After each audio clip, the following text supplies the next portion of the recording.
As some of you know, I'm working on the series sharing with you the 21 qualities that leaders must possess to lead during this time of complexity that we are in. These 21 qualities are also in my new book, Healing Leadership: How to Lead, Love, and Thrive in Business and Life. And last week and the week before that, I covered the first two qualities, which were leaders who are great communicators, including being great listeners. The second quality was leaders who are empathetic and who are highly emotionally intelligent. And I went into details as to what that means. Today, the third quality of leaders that is required for us to continue to support our teams, to develop that unique edge, and to lead during these difficult times and complex times that we're living in is the ability to value and empower your team. So this is what we're going to talk about in this short video.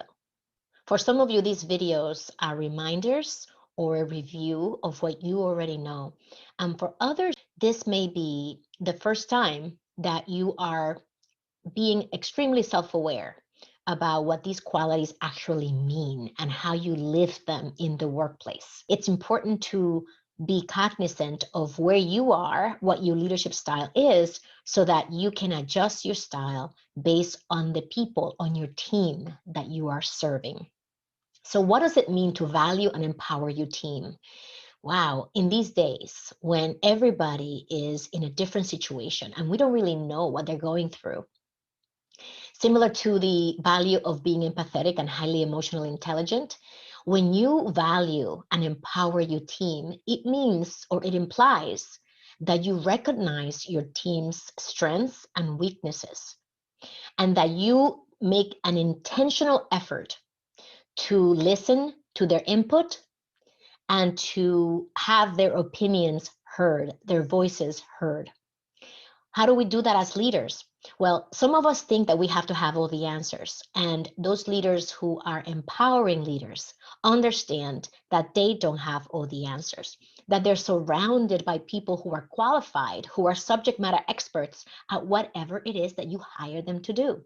And so when you value your team, you ask them empowering questions. And those typically start with what or how.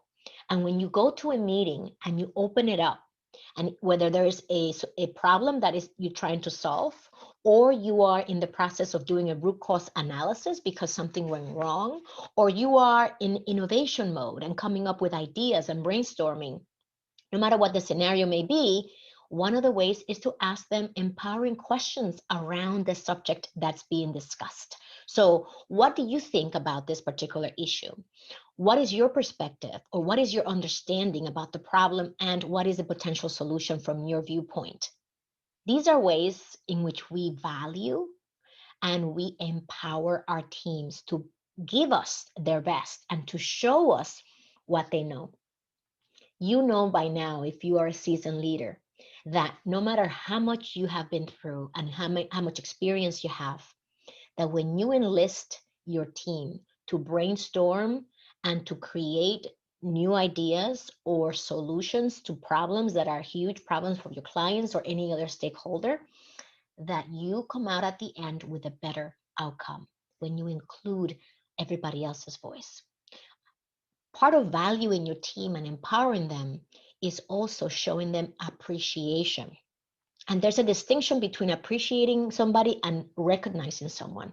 Recognition implies there's a reward, and typically it's a physical reward, a bonus, a commission, something of that nature. Appreciation is absolutely free.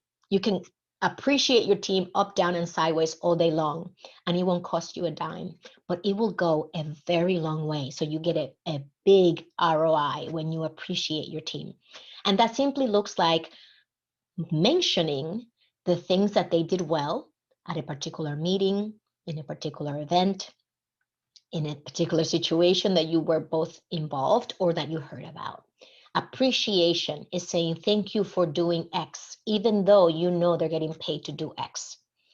It simply shows someone, your team members, that you are watching them, that you see them, that you hear them, and that you are there to support them. along the way. Also, when you give feedback, it's a way to value and empower your team. If your team is not doing exactly what you want them to do, when you give them constructive feedback that can use this format, start by saying, what I respect or appreciate about you is XYZ. And going forward, one of the ways in which you can improve in this particular area is in this way. And you give them what that way is in a way that is giving them guidance around where they need to grow. And then I typically like to finish my feedback as a sandwich with another positive item at the end. Okay, I'm excited about Project XYZ and seeing you rise to the occasion for XYZ thing, right? So do a sandwich, the positives, the things you respect, the feedback, and the things that you appreciate about them, and create that format for the feedback. And the person won't hear what you're saying only as quote unquote criticism, but see it as this person is looking for me to grow. And these are ways in which you can help your team grow. You can show them that you value and appreciate them. And during this time, when people are hybrid and aren't seeing their teams face to face in many cases, and at any time, showing that you value your team and that you appreciate their contributions is going to be a great thing for your culture. It's going to give you a lot of emotional deposits, right? Because people will be more willing to work hard for you when you ask them to work hard for you for whatever the reason may be. All right, so I'll leave you with that. I hope that the series of videos on the 21 qualities are helpful to you as you continue to develop as a leader. And you know that you can always reach me at callwithginny.com or visit my website at executivebound.com. I'll see you soon.